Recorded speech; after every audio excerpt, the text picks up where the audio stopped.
নমস্কার বন্ধুরা, আজকে আমি ইঁচড় রেসিপি বানাবো। তো চলুন ইঁচড়টা কেটে নেওয়া যাক।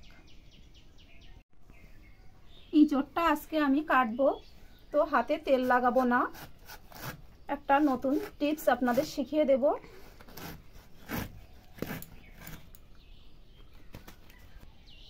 ইঁচড়টা কেটে নিয়েছি। এবার দেখুন, একটু আটা নেব। আটা নিয়ে অল্প অল্প করে ইঁচড়ের কাটা অংশের দিক থেকে লাগিয়ে দেব। এতে করে হাতে কোনো আঠা লাগবে না, কোনো কিছুই হবে না। হাতে একটুখানি আটা নিয়ে নিলাম, নিয়ে এবার কাঁঠালটা কাটবো।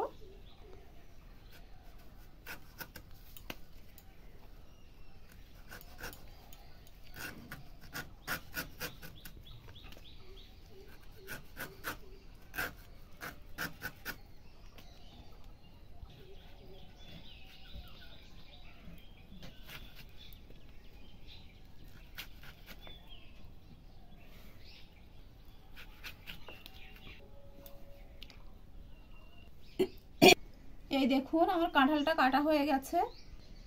এই দেখুন, আমার হাতের মধ্যে কোনো আঠাই লাগেনি। আটা দিয়ে ঘষে নিয়েছি এরকমভাবে। এবার ধুয়ে ফেলবো। ইঁচড়ের জন্য আমি কিছুটা আলু কেটে নিয়েছি। আলুগুলো আমি ভালোভাবে ধুয়ে পরিষ্কার করে নিয়েছি। ইঁচড়টাও ভালোভাবে ধুয়ে নিয়েছি। আর নিয়েছি ইঁচড়ের জন্য পেঁয়াজ কুচি করে, টমেটো কেটে নিয়েছি, তেজপাতা, গোটা গরম মশলা, আদা, রসুন। আমি কড়াইয়ে জল দিয়েছি, একটু লবণ হলুদ দেব, দিয়ে কাঁঠালের ইঁচড়টা সিদ্ধ করে নেব। ইঁচড়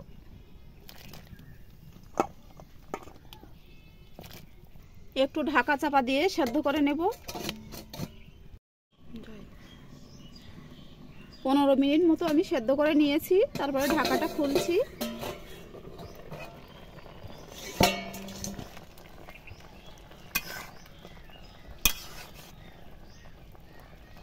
এই দেখুন, ভালোভাবে সেদ্ধ হয়ে গেছে। এবার নামিয়ে দেব।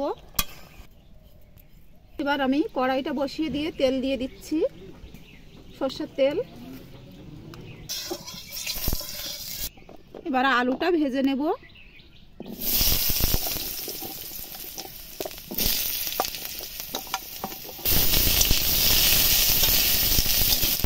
একটুখানি লবণ দিয়ে দেব।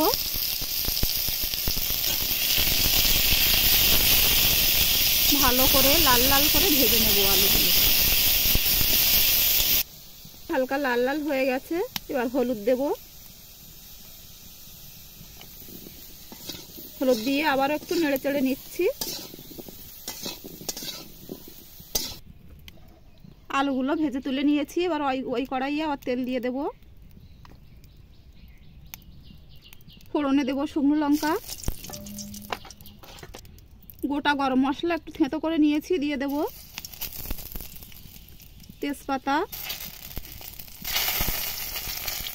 পেঁয়াজ কুচি,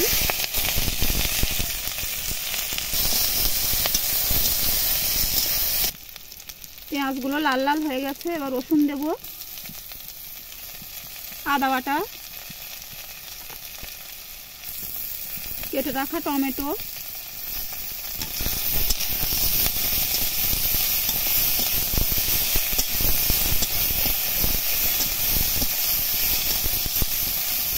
জিরে বাটা, ধনে বাটা সব দিয়ে কষিয়ে নেব।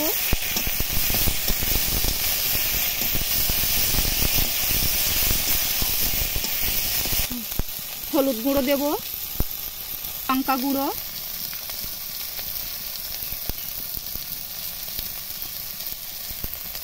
পরিমাণ মতো লবণ, একটুখানি জল দিয়ে দেব।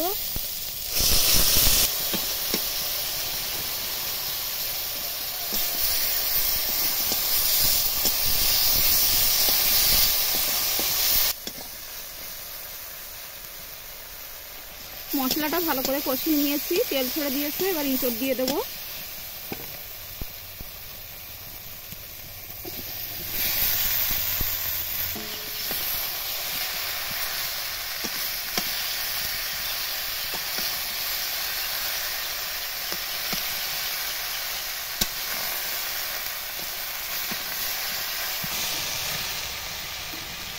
এবার দেবো ভেজে রাখা আলুগুলো, দিয়ে আবারও ভালো করে কষিয়ে নেব।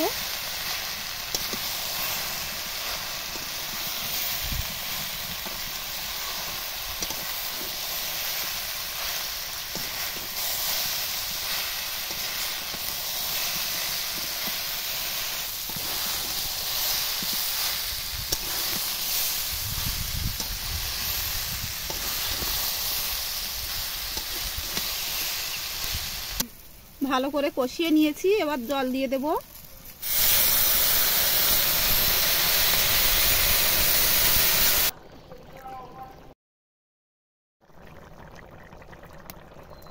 ঝোলটা ফুটছে, এবার টেস্টের ব্যালেন্সের জন্য সামান্য একটু চিনি দিয়ে দেব।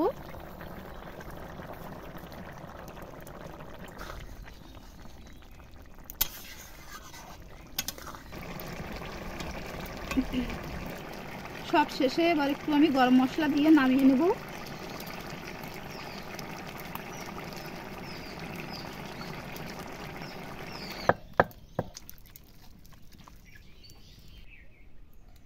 এই রেসিপিটি যদি ভালো লাগে তো লাইক, শেয়ার, কমেন্ট করে আর সাবস্ক্রাইব করে আমার পাশে থাকবেন।